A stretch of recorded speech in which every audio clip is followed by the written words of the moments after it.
وطبيبة تعالج، فربما هناك ضرورات أخرى وعندها نفس الضرورات ابنها سيرزق بمولود قريبا. أنا عايز أقول حاجة بس مهمة جدا.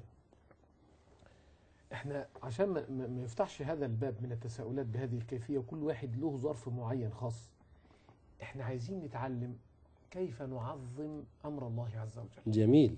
واحنا نتكلم في حق الله. وتعظيمنا لأمر الله هو مدى شعور العبد بعظمة الآمر. نعم.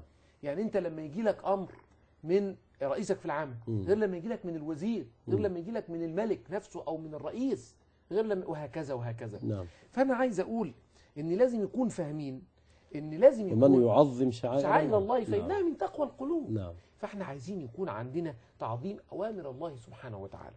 وفي هذا السياق أذكر لك أن سيدنا أبو بكر الصديق رضي الله عنه لما اختلف هو سيدنا عمر في قضية ما من القضايا أمام النبي صلى الله عليه وسلم، فارتفعت أصواتهما في حضرة النبي عليه الصلاة والسلام، فسكت النبي صلى الله عليه وسلم، فأنزل الله عز وجل: يا أيها الذين آمنوا لا ترفعوا أصواتكم فوق صوت النبي ولا تجهروا له بالقول كجهر بعضكم لبعض أن تحبط أعمالكم وأنتم لا تشعرون.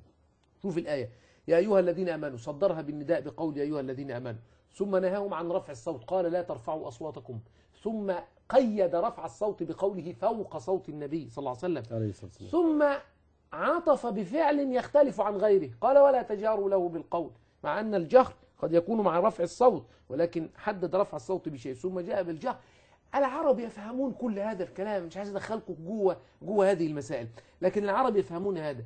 كان أبو بكر الصديق رضي الله عنه بعد أن نزلت هذه الآية إذا جاء ليحدث النبي صلى الله عليه وسلم لم يضع عينه في عين النبي مباشرة، وإنما كان ينظر إلى الأرض ويحدثه كآخي الصرار، فأنزل الله عز وجل: إن الذين يغضون أصواتهم، مع أن الغضة للبصر. نعم. ولكن سيدنا أبو بكر الصديق كان ينظر إلى الأرض ويغض بصره احتراما لأمر الله عز وجل وتعظيما لأمر يعني الله. المصارعة في التطبيق والتنفيذ. نعم. ثابت بن قيس على الوجه الآخر كان رجلا أصم، فإذا تحدث مع النبي صلى الله عليه وسلم يعني ما كانش بيسمع كويس، صوته عالي بطبيعته. جلس في بيته ولم يخرج من بيته إلى أن سأل عنه النبي صلى الله عليه وسلم. قال: أين ثابت بن قيس؟ نعم. قال: مرض اشتكى. فواحد من الصحابة قالوا له: يا رسول الله ما اشتكى. فراح يزوره في البيت فوجده يبكي منذ أن نزلت الآية. فبقول له: ما لك يا ثابت؟ قال: عبد حبط عمله وهو على قيد الحياة. نعم. ده واحد لسه عايش على قيد. قال له: فين حبط عملك ده؟ نعم. قال له: انت ما سمعتش الآية؟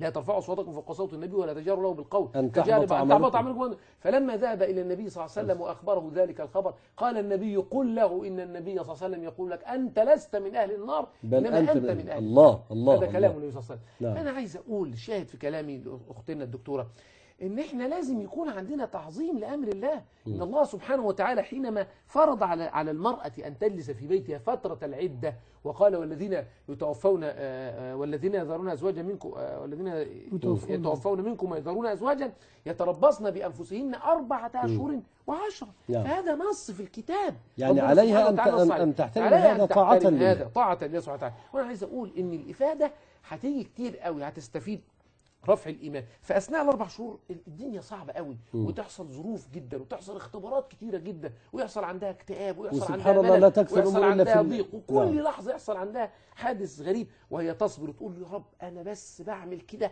عشان أنا بتبع أمر من أوامرك. صحيح. وحريص على مرضاتك. لن تشعر بهذا بهذه النتيجة إلا عند زي الإنسان اللي بيذاكر في الثانوية العامة 2 متواصلتين في النظام القديم، وفي الأخير بعد ذلك يستمتع بيوم واحد بالشهاده لما يقولوا له انت جبت 97 او 99. وان شاء الله هي تجيب ال 97 وتكون من